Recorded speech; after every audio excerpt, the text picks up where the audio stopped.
ยังยังฮู้ภาษาลาวอยู่เนาะยังฮู้ภาษาลาวอยู่ป้าอันนั่งอ่ะเราบ่คืออ่ะบ่จับเจือจะดีอันบ่ได้จักดีบ่ลูกได้หน่อยนึงนี่โดยเมื่อกี้ฮะว้าวดิเขียนชื่อแล้วบ่าวได้บ่ไม่ดังเขียนชื่อมือหันน่ะฮะมาเลี้ยงน่าเขียนบ่ได้เอ้าเขียนไปบ่มีนิดบ่มีน้ำเขียนชื่อละชาวเด้เขียนชื่อละชาวเจ้าเด้ไม่ดังเขียนมือกูไม่ดังมาช่วยเอาดังมาช่วยเราบ่ฮู้แล้วฮะในนึงเหรอในนึงบ่ฮู้ก็อดเอาเนาะ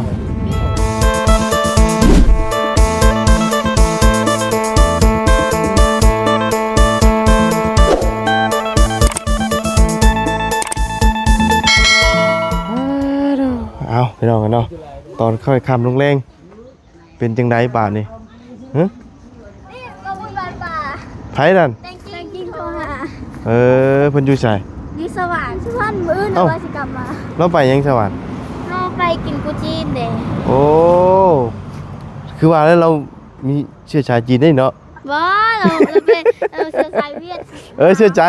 จยังเชื้อใจเวียดเชื้อสายเวียดเนาะโอ้ว่าไปก็ไผแล้วไปก็ไผก็พอแล้วน้องเราหมด3คนไปหมดเลยโอ้อายุยังเหลือแต่แม่5ปีก็ไปหมดเลยแล้วนั่งรถยังไปนะรถเมล์รถจานเอ้าอยู่พี่ผมไม่กินบ้างก็ไปกินไก่แท้เราไปเพื่อนพี่น้องเราไปไวเมย์เลยโอ้หนาวเนาะผู้นี้พากันพิงไพ่พี่น้องเลยมาเบิ่งมันฮะคนไหนหรอบ่าวเจ้าบ่าวผู้ใส่เสื้อดำอ๋อหล่อๆบ่โดยโอ้คือหล่อแท้หรอบ่าวเจ้านี่โอ้อายุเรา18ปีแบ่งครบรอปีซ้ำเบานิ้วเลยบ่แบ่งครบรอให้อันบ่าวบุญดีกว่าพี่คอน้ำลายไปฉันเนาะมาเบิ่งบรรยากาศเพิ่นพิงไฟก่อนพี่น้องเอ้ยได้บ่เพิ่งบ่มานะฮะบ่เพิ่งแล้วเฮ็ดหยังหนาวเนาะหนาวนี่เพิ่นเอิ้นหยังอะสะเง็ดเลยเนาะสะเง็ดเด้อสบายดีโอ้ล่อเนาะล่ะบ่าวเจ้านี่ลูกหลาบ่โอ้น้องผู้นี้เนาะหากมาแต่เฮ็ดเวียกบ่เงินเดือนเท่าไหร่ได้ดีบ่เงินเดือนนะ2 ล้านเอ้าผู้ละล้านบ่2 คนป้าตุ๊ป้าอาบน้ำเดือนนึงบ่นั่งเผาซื่อนี่แหละเบิ่งเฮ็ดก็บอกใกล้ๆมาก็เฮ็ดนั่งเผาซื่อก็แต่ว่ามันก็ถึกอยู่ได้เนาะเผาซื่อเฮาไปเฮ็ดแนวอื่นได้บ่ซะแบบว่าไปทางไม้เอาแบบไปรับจ้างฮะตอนนั้นน่ะเฮ็ดสวนกล้วยตัวนี้น่ะได้เผางานเลยได้เผาของงานเนี่ยเนาะไปลิ้นน้ำมูลเผาอย่างเดียวเลยมันฮู้ในชื่อฮะมันเป็นหนังสือเป็นในชื่อเป็นอยู่บ่ม.2 อันนี้ได้สิเข้าม.1 บ่เขียนชื่อตัวเองยังบ่ได้แม่นบ่จุดรับไม่ใช่กันยังบ่ได้เนาะเจ้าได้เรียนฮอดไสซะมือตึ๊บฮะจบม.7 บ่บ่ได้เรียนเลยบ่เป็นจังไดคือบ่ได้เรียนปล่อยแต่บ้าบ่มีเงินตอนนั้นหั่นบ่มีโรงเรียนเขาบ่ยังบ่ทันได้เปิดโรงเรียนอยู่พี่เห็นบ่อ๋อเพิ่นหั่นยังน้อยแน่ยังน้อยแน่ก็เลยบ่ได้เรียนแต่ใหญ่มาชำนี้แหละก็อายอีกบ่กล้าไปโอ้ไผสิไปเรียนใหญ่ปานนี้แหละเนาะจะไปดงฉันจะดียังรักอายเดี๋ยวไปโรงเรียนเนาะสิได้ไปต่ออยู่บ่จะดีไปต่อแล้วฮะถ้ามีเงินก็ไปต่อพอตู้แม่ตู้ก็บ่ให้อยู่แล้วไปเรียนเอ้าบ่เป็นแล้วเรายังออกเนาะบ่ออกเลยบ่ให้ออกเลยบ่ให้ออกเนาะบ่มีเงินเดี๋ยวมันบ่ออกได้เงินบ่เป็นก็จำเป็นต้องเรียนให้ได้นะเนาะบ่มีรถแหน่รถก็บ่ไปอันนี้เนาะอยากเรียนอยู่แต่บ่มีเงินบ่มีรถมันก็ค่อยเป็นค่อยไปเนาะเฮ็ดจังได๋จ้ะ ครับเรื่องดี ยังดีอยู่ดอกเฮียนได้ฮอดป .5 ฮอดม .1 อยู่เนาะเอ้าเฮาได้แค่ป .3 ครึ่งนึงได้เฮานะ เอาภาษาอันก็ได้ เอากันนะ ป .3 ครึ่งเด้ นี่แกน้องจะบุกเบียร์โทรศัพท์ ฮะได้ก็ แล้วนี่คอนไฟเลย ก่อนไฟบ่ นี่ก็ว่าจะตะการให้จะตะการให้โทรศัพท์นี่แจกนี่เรียน อันนั้นก็อยู่ ในนี่ออด อยู่พี่หนาวเนาะอยู่บ้านนี่ฮ้อนเด้บ่ได้นั่งพิงไผที่ไหน ทางบ้านลูกฮ้อนเนาะ ฮ้อน โดย แล้วมันก็บ่ได้ไกลกันพอปานใดเด้เนาะ มันลายหนาว มันก็ห่างกันแค่2กิโลเมตรนึง2กิโลปลาย ตุ้งเด้อไป เนาะจากนี่ไปกะ เพราะว่าเฮานี่คือทางบ้านพ่อเนี่ยมันติดกับชายแดนเวียด อืม ทางเวียดนี่มันพ้นได้นี่พ้นตกได้นี่ แม่ ทางนี้มันหนาวบัดนี้ เออ หนาว เนาะ อากาศมันไม่คือกัน โดยพากันนั่งพิงไผอยู่เนาะมารอบค่ำเรื่องทะเลอันว่าอันเลิกจ้ำพิงไผแล้วก็บ่ได้อาบน้ำเลยบ่นี่ อาบแล้ว อาบแล้วมาพิงไผ บัดนี้กินคอนไฟแล้วเหมือนไปนอนมุกกันก็ห่มผ้าเนาะ เอาเฮาไปเฝ้าอันนั่นนี่มาแล้วเฮายังสิไปอีกบ่นี่ ไปนอน อ๋อ คู่มือนะ แต่ว่าตอนเว้นนี่เฮาบ่ได้เผาบ่ เผาถึงเว้นก็เผา อืม เขาแต่ไม่ได้เห็นยังเขาอีชื่อ มีจักคนนอนเฝ้าอยู่นะ ช่องไอ้น้องเขานี่แหละ 2 คน ก็พ่อเขาเลี้ยงนี่ พ่อเขาเลี้ยงนี่นะ กลางคืนน่ะ2คนกลางเว้นน่ะ เพราะว่าตอนคืนมันสิอันตรายกว่าเนาะมันสิแบบว่าย่านแบบว่าคนมา ผู้เจ้าของโรงงานมาก็เฮ็ดเวียกนำเรา มันเกี่ยวกับหยังอันเฮาเผานะ งานคนรักอันนั้นน่ะคนรักเครื่องอยู่โรงงาน อ๋อเอาโรงงานเพิ่นนี่เพิ่นปิดบ่เพิ่นบ่ได้เปิด แม่ เขายังไม่ทันได้เปิด อ๋อเพิ่นทันได้เฮ็ด ยัง อ๋อมันยังบ่แล้ว แม่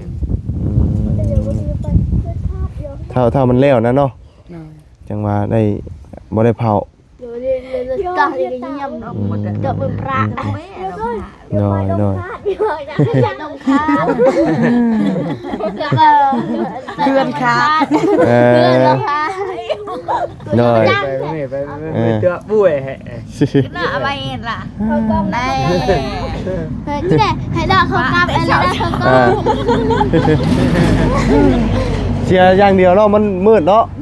บ่มีไฟเนาะ ก็ไม่ไป โอ้ เขาบอกลงให้ มันถ้าว่าลงนี่เฮาสิลงแบบใดนี่บ่มันบ่มีบ่แบ่งอยู่แบบนี้นี่ เต้ดงเนื้อแดง ฮะ นี่ขันเราพวกพาว่าขันลงมาแบ่งขันลงนี่แล้ว บ่แบบว่าบ่แบ่งนี่มันลงหน่อยนี่เพิ่นก็เบียกลงเลยเนาะ ขอลงแล้วบอลกระดับนี่ เอาเพิ่นเอาลงแล้ว ตัวนี้เดี๋ยวนี้ลูกเอ้ยพังพอเบาเพราะว่าถ้าว่าเพิ่นเอาลงให้แล้วก็ติดต่อนำพวกอันมีบ่แบ่งนะครับ อ๋อเฮาต้องดึงจากพุ่นมา พี่ตาไปพี่แหละมื้อนี้นึงไป จะพูดแล้วก็ต้องเกาะไปนี่ น้องไงหมอแบ่งน่ะเพิ่นลงอยู่พุ่นเนาะ ลงอยู่บางอันนี้อยู่ทางแวกระดับนี่นะ อ๋อแต่ว่าก็ไกลเติบเลยเนาะเพื่อสิดึงสายมาพี่เนาะ บ้านเฮาผู้นึงเลยเขาโตมาแต่มาแบ่งแต่บางกระดับ แพงบ่ แพงคือ ประ กั มาณ น 20ล้าน ประมาณ20ล้าน ทางหลักเขาโตมาใส่เลย มันไกลเนาะถ้าว่าคือมันใกล้สิบ่แพงเนาะ แล้วคันคือพอเนี่ยบ่ คำว่าง่ายคือแบบว่า คือมีหมอแบ่งนี่เฮาดึงน้องนี่มันใกล้เนาะ อันนี้มันแพงยนต์เขาใส่ลักแน่ มันไกลเนาะ แน่กับทรายแน่มันแพงแต่ก็ค่าไฟก็บ่แพงปานใด ค่ามือเขาแน่ หามือพร้อม ไฟแน่ลักเอาว่า7-8ลักคนแพงยนต์ลักนะว่าเขา7-8ล้าน โดย ค่าไฟก็บ่ได้แพง ผ่านไปผ่าน พอมันไกลเนาะ มันไกลแพงยนต์ลักกับเขามาเฮ็ด ละทอด งานเขาแน่ คือแบบว่าหมอแบ่งอยู่นี่เฮาดึงนี่เนาะบ่แพงเนาะ แพงบ่ได้เสื้อผู้ใดนี่ โดยอันนี้บัดผู้หมอแบ่งอยู่หัวมองเพิ่นลงเนาะ ได้200เมตร โดยได้แล้วไกลแต่ผู้ ได้200 300 ก็สร้างระยะรีสาม เพื่อสิดึงมาเนาะโดย มึงนั่นเขาต่อเลยเด้ ต่อแล้ว ปลาอุตตะ อันหงนี่แม่นใช้อันไฟโซล่าร์เซลล์เนาะไฟแสงแดด ช้อนอะไรเงี้ย มันไปกินแจ๊ะน่ะกินตัว ลมหนาวเนาะพี่น้องเอ้ยลมเย็นจับ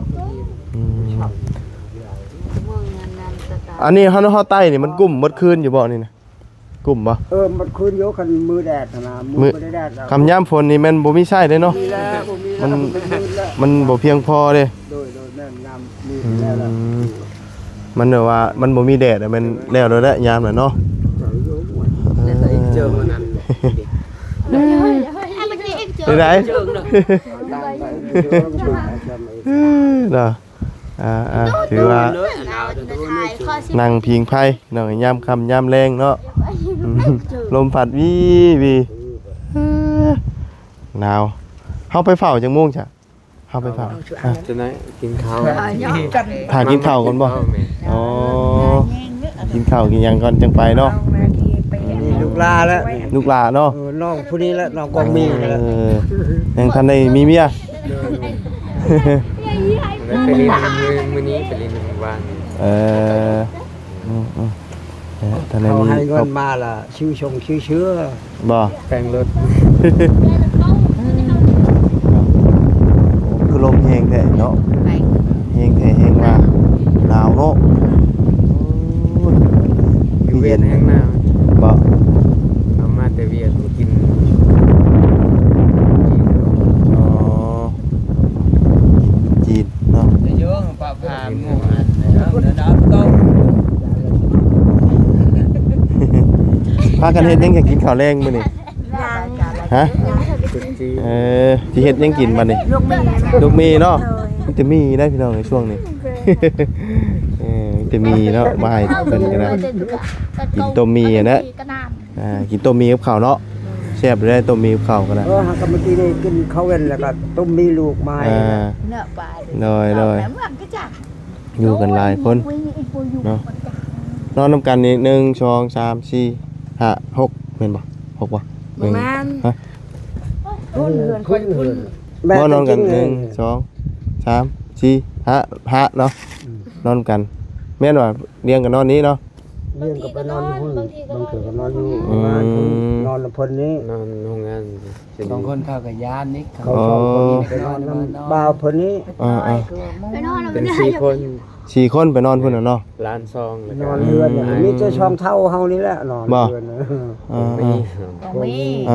กองนี้ โดยโยกกี่วันไปอันอยู่น้ำผู้ว่าวนั่นว่าเราว่ายังอยู่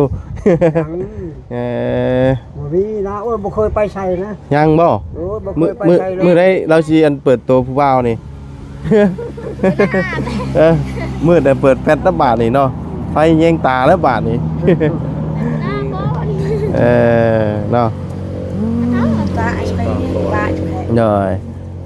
เมื่อแล้วบ่แม่เจ้านั่นล่ะ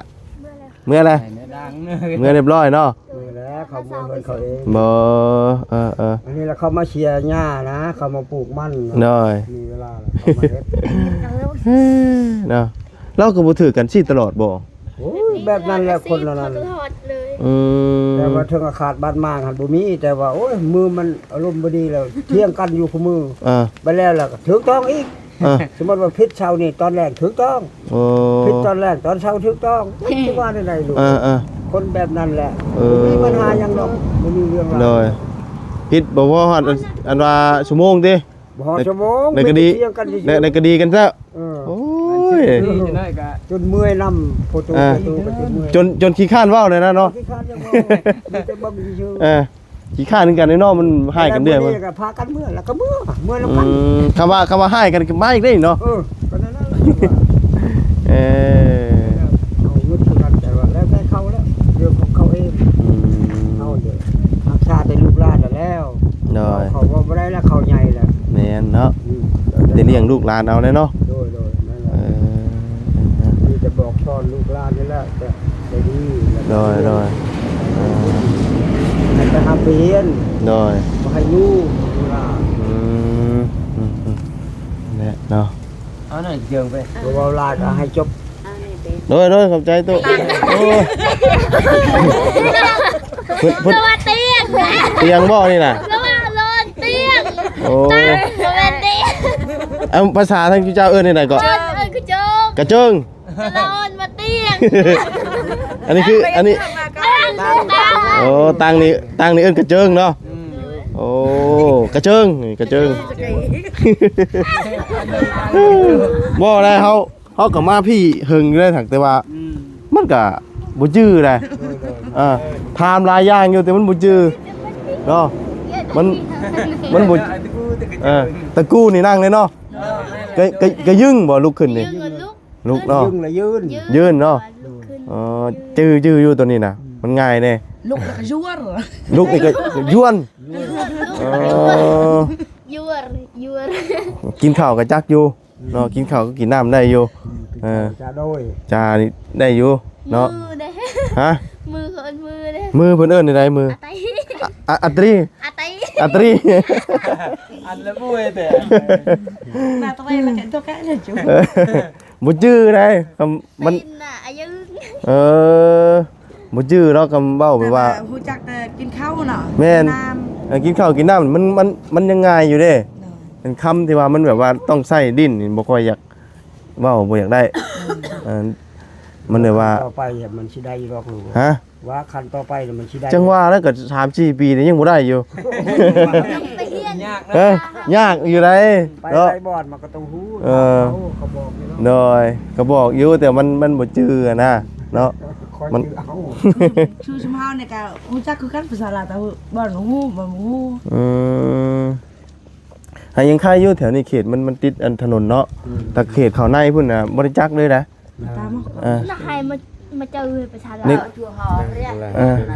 นิดหน่อยทำนี่นี่ถามนี่บ่ค่อยฮู้แล้วเพราะว่ามันอยู่ในนี่ชวนหลายเพิ่นบ่ได้เข้าโรงเรียนเนาะ ไอ้ที่ต้อง แม่น มี แม่น เพิ่นบ่ได้เข้าโรงเรียนนี่สิบ่ค่อยฮู้เลยแหละอันนี้ยังดีแต่ว่าเฮาได้ทำได้เรียนเนาะถึงแม้ว่าเฮาอ่านบ่ได้ก็ยัง ทานมาได้ ยังฮู้ภาษาลาวอยู่เนาะ อ่านบ่ได้ เออ ฮู้อยู่ดอก ยังฮู้ภาษาลาวอยู่ ภาษาลาว จะมีกระ ป้า ตั อั ง นนั่งอ่ะ เราบอกคืออ่าน บ่จับเจือจะดีอันบ่ได้จักดีบ่ลูก ได้ ได้หน่อยหนึงนี่ โดยได้โดยเมื่อกี้เห็น ฮะ มันน่ะแจ๊ะมันน่ะ ว้าวดิเขียนชื่อแล้วบ่าวได้บ่ ไปดั้งเขียนชื่อมือหันน่ะ ฮะ มาเรียกน่าเขียนเขียนจะ บ่ได้เอ้าเขียน ไปบ่มีนิดบ่มีน้ เขียนชื่อละชาวเด้เขียนชื่อละชาวเจ้าเด้ ำไปดั้งเขียนมือกูไม่ดังมาจุ้ยเอา ฮะ ดังมาจุ้ยเราบู๊เราฮะ เออ โอ้ยนึงเหรอ ในนึง บ่ฮู้ก็อดเอา จะด่านั่ง เนาะ กี่แบบ ต้องเขียนต่อหลายๆเด้ เลยว่าอาจารย์เราให้เขียนเสือเขียน เออ เฮ็ดได้ก็พยายามอดทน หน่อย เอาล่ะเยอะโดย ตอนไปเฮียนนี่ตั้งใจเฮียนอยู่บ่หรือว่าจังได๋ตั้งใจอยู่แต่ว่ามันบ่เป็นเนาะ มันออกมาแต่โรงเรียนน่ะลืม แล้วอันพวกเลขได้ซะ มาจื้อ เลขก็บ่ได้บ่ เลขบวกได้เลขบวก เลขบวก ง่ายกว่า เลขบวกได้อยู่บ่ได้บ่ ไปได้บ่จะดี บ่ได้เนี่ยเพิ่นสิถามว่า5บวก5นี่เท่าไหร่ 5บวก5เท่าไหร่ฉบับนี่10บวก10เด้ใครเยอะเฉย ทางกันเลยแล้วก็บัดนี้ ซาวกับซาวด้วยสัน จอทาง 40กับ50เด้ 50อ่ะ เอายังยักมือไอ้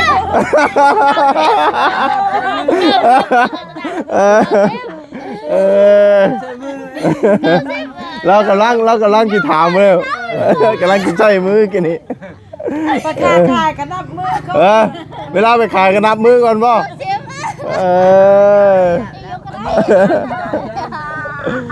ก็ดีจะได้ไปช่วยจุกชิตะมือ 40ก็50นับล่ะ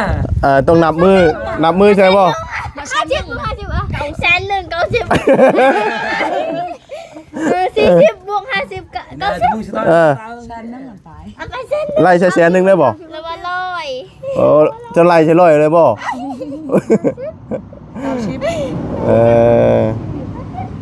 หน่อย จำมาเจอเคลียร์ จะตั้งบึ้มแต่ยิงเลยเหมือนน่ะ ตังเบิ่ง อาจารย์ได้บึ้ม หน่อย ชอบเอาเจ็ดโปเกต แล้วบ่าวกับบ่เก่งคือกันเรื่องเลขนี่เนาะ เจ็ดโปเกต เจ๋งดังเลยค่ะ เพื่อสิได้กันอันนับมือคือกันนะเขียน เอาล่ะเลยอดเอา อัน เรียน ดัง ต่อ เลย หน่อย เมื่อเดือนทุ่มดังกันเลยดังไปดังไป ยันบ่เก่งคือกันทางระบ่าวนี่ก็ได้เนาะเฮียนบ่ได้เลขบ่เก่ง กำลังสิเฮ็ดต่อ ได้เนี่ยนี่เก่งเล็ก เก่งเลขบ่ได้บ่ ต้นแล้วบ่ได้เขียนบ่ได้หยังมันก็ ลืม เดี๋ยวนี้นี่เขียนบ่ได้แล้วหนังสือเดี๋ยวนี้นะ แม่ เฮาเขียนนี่อันว่าเวลาเพิ่นให้อันยังเขียนชื่อเลยเพิ่นว่าเช่นชื่อเลยคือเอาน้ำมือนี่จนสั่นมือนี่ บ่เคยเขียน บ่ได้เขียนเฮิงน่ะคือเอาน้ำมือจนเตกบ่ได้นี่นะอายเด้ตัว ชื่ นั้ อน ก็บ่งาม ตัวชื่อบ่งามอีหลียอมรับเลยตอนนี้นะเนาะบ่ได้เรียนมันก็หลายปีแล้ว20ปลายปีแล้วเนาะเรียนตั้งแต่ยังน้อยๆพุ12 ปีได้แล้วเบาเขาเรียนหนังสืออยู่ป .1 เอ้าตะกี้มันคนบ่ได้ค่อยเข้าโรงเรียนเนาะ แม่นดูไอ้แม่นตะกี้เขาบ่เคยเข้าโรงเรียน บ่ได้ค่อยเข้าได้ใหญ่ๆนี่ยังอยู่ป .1 อยู่ได้สมัยนี้แล้วยังเข้าโรงเรียนน้อยแน่2-3 ปีเพิ่นเอาเข้าโรงเรียนเนาะซุมื้อนี้นั่นเพิ่นเอาเข้าเลยเนาะโอ้บ่คักแต่มันมืดเด้เนาะโอ้ มันจะมืดแล้ว อยากมืด นี่รู้มันบังหมด ก็ได้วันที่อยู่แถวนี้น่ะมีแต่อัน 18 4หลังเนาะ โดย นี่1อัน 18ได้วันที่ จำหันบ่มีไฟเนาะ ต้องจะอยู่ซื้อได้ทำโรงเรียน มีแต่สายไฟผ่านแต่บ่มีไฟ มาเรียกก็ว่าติดกูอ่านมาหน่อยอายุ9เลยเนี่ย อันนี้นี่เป็นแบบว่าแยกออกมาจากบ้านได้ฉันเฮามาตั้งอยู่นี่นะเฮามาตั้งอยู่หน้าบ่ ชดแม่ผมก็ แล้ว แซ่บ เพื่ แล้ อ ว ตอบเลยนี่ เฮามาตั้งอยู่ดินหน้าเฮาบ่นี่ว่าดินแบบใดเนี่ยจัง ใช่ อันมาตั้งเฮือนนี่ ตอนแต่ก่อนท่านบ่ น้อย แต่ก่อนทำมันมีป่ามีดงแล้วอยู่ในนี้เลย โอ้ ป่าตึกนี่เลยพอฮักก็มาอยู่นี่แต่อัน83ออกมาอยู่นี่ อ๋อมาอยู่นี่ 42ปีนี่แหละ มาอยู่นี่นะ โดย บ่มีไฟเลย12ปีนี่ 42ปีบ่มีไผเลยบ้านหมู่มันมีหมดนี่ ก็มันคนน้อยบ่หลายลูกเอ้ย มันมีแต่4-5หลังคาเนาะ โดยบ่กุ้มค่าเขาบ่ลงให้ มาอยู่แต่ยังเป็นป่าเป็นดง ติป่าไปดงทางเอาได้นี่ ด้อยทางเอาเลยแต่ก่อนออกมาอยู่ที่ชีวิตเนี่ยชอบไอ้น้องแต่ว่าน้องขออยู่ภาคนั้นบ่มีไผออกมาอยู่นำ แต่ว่าภาคนั้นนั้นมีเป็นหลายเฮือนบ่หลายหลังบ่ ก็6หลังเรือนภาคนี้ก็5หลังเรือนแต่ว่า11หลังเรือนนะหมดทั้งหมด น้อยแต่ว่ามันเป็นป่าบ่ได้แถวเนาะ โอ้เป็นป่าหมด ป่าหกบ่เลยแถวนี้แต่ว่าไฟเบิ่นบ่ได้ลง แต่ว่าคุมตัวนี้หั่นมีแต่ลูกหลานพอหมด อ๋อ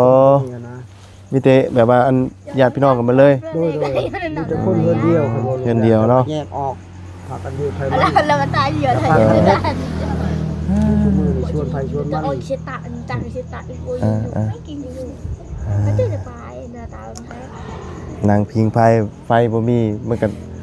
นอนนับดาวเท่านั้นแหละตอนคืนนี่โอ้คักเลยนี่เนาะนั่งนี่จังพอเราจังยังบ่มีผู้บ่าวเนาะมันมืดผู้บ่าวบ่เห็นทางมาเนาะเพิ่นแนมมาบ่เห็นเฮือนเนาะตอนค่ำตอนคืนมา บ่เห็นเลยเหือน บ่ได้เห็นนะนี่ขี่รถมา ไปไกลมา แม่นกายมาบ่เห็นเฮือนเลยนะนี่ เห็นมืด บ่แปลกใจแล้วยังเรายังบ่มีผู้บ่าวก็ย้อนสาเหตุเพิ่นแนมบ่เห็นเฮือนเด้อตอนคืนนะแนวตอนคืนมาบ่เห็นเฮือนบาดนี้เนาะ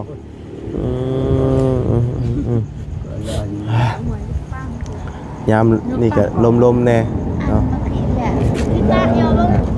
เลยเอาจังหน่อยจะต้มมีได้นี่เนาะ แม่น ต้มมีสดฮ้อนๆบรรยากาศลมๆสิ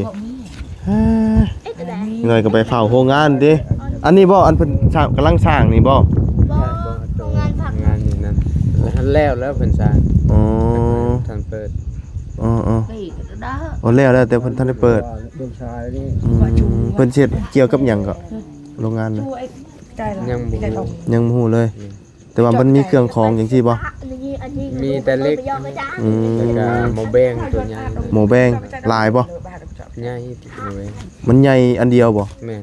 อ๋อแต่ว่าเพิ่นทันได้ติดตั้งบ่เพิ่น ตั้งแล้วแต่เพิ่นเอาออกเขายังทันเปิดเดี๋ยวเพิ่นเสียค่าไฟเนี่ย ก็เลยแบบว่าตะกี้น่ะมันอยู่ในแบบนี้เนาะ แม่น แล้วเพิ่นดึงออกอ๋อแต่ว่ามันยังเฮาทันได้เปิดโรงงานสิเนาะ แม่น ยังได้เสียค่าไฟ ยอม เพิ่นต้องถอด มันฮุบแล้วนะ มันหกแล้ว แม่น เพราะว่างานเป็นโรงงานเก่าแล้วเจ้าใหม่สิมาเปิดจังซี่นะเนาะแม่นบ่อืมบ่งานเพิ่นขายให้คนใหม่อย่างนั้นเนาะอืม พวกว่ามีแต่ทาง ผมมา เนาะ ไม่ได้หน้ามากกับเฮ็ดเวียกอยู่นั่นแหละทางปลาทางนี้ อืมหัวหน้าคนลาวนี่บ่ คนจีน คนจีน ภาษาแปร อ๋อไปนอนเฝ้าอยู่พุ่นเนาะจักหน่อยก็ไปแล้วกินข้าวกินน้ำก็ไปแล้วนี่เนาะจักหน่อยเนาะไปชูมือเนาะอาบน้ำอาบท่าแม่นมาอาบอยู่พี่บ่ อาบิวเพิ่นเลยแล้วก็มากินกุจีนอยู่เวียดเด้ เลยมาเยือนก่อนไปหลายคนบ่ไปพุ่น ไปที่หมู่2-3 คน โดยเป็นยากินมื้อนี้แล้วเนาะโดยเอาเนาะมื้อนี้ก็ห้านค้าห้านขายห้านเบียดเพิ่นก็ปิดหลายเด้เพิ่นเมื่อบ้านเพิ่นเนาะ เมื่อบ้าน เมื่อกินกุดจีกุดเบียดพี่น้องเอ้ยเนาะเอาเนาะกินข้าวกินน้ำเดี๋ยวจังไปเนาะ มื้อนี้ไปให้ไปชวนอีกได้เนาะตัดลำมันอีกแล้วนี่ มันไปเช่าแล้ว ปลูกมันแต่เช้าเนาะประตูนี่ไปบ่ได้เนาะตู้เนาะ ไปนี่แหละคนนี้แหละไปเข้าเรือน เข้าเฮือนได้บ่ไหวแล้วเนาะ ไปบ่ได้กระเป๋า ไปก็ได้แล้ว ไปบ่ได้แล้ว73เลยโอ้ถือว่ายังแข็งแฮง อยากเห็นหุง ตาบ่ยังเห็นหุงล่ะ คนยางนำทางบ่ชื่อและคาราบาลานเองก็ยังบ่ชื่อ ยังดีแล้วประตูยังอยู่ได้ฮอด7-80เนาะเฮาจักสิฮอด50หรือบ่คนสมัยนี้ตายไวครับ เอ้าบ่คือสมัยแต่ ได้ถึกลูกเว้า บ่คือสมัยแต่ก่อนเด้สมัยแต่เพิ่นนี่โอ้ย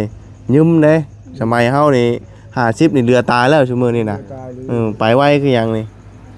อาหารการกินมันบ่คือคนรุ่นตะกี้เนาะรุ่นตะกี้นี่โอ้คนทานพี่น้องเอ้ยไปถ้าเฮาเมื่อก่อนเด้อฉันเด้อเดี๋ยวพ่อกันใหม่มื้ออื่นเลยสบายดีเนาะไปลาไปมาเอาขนมมากินพิงไผ่นี่มายำกรอบๆแก้บเอ้ารถรุดไปซะนั่นน่ะ รถเขามาเบิ่งดินบ่จ้า เบิ่งดินใช่ ดินเนี่ยเขาทำดินเขาเทา เป็นสิรุดบ่ โดย เบิ่ง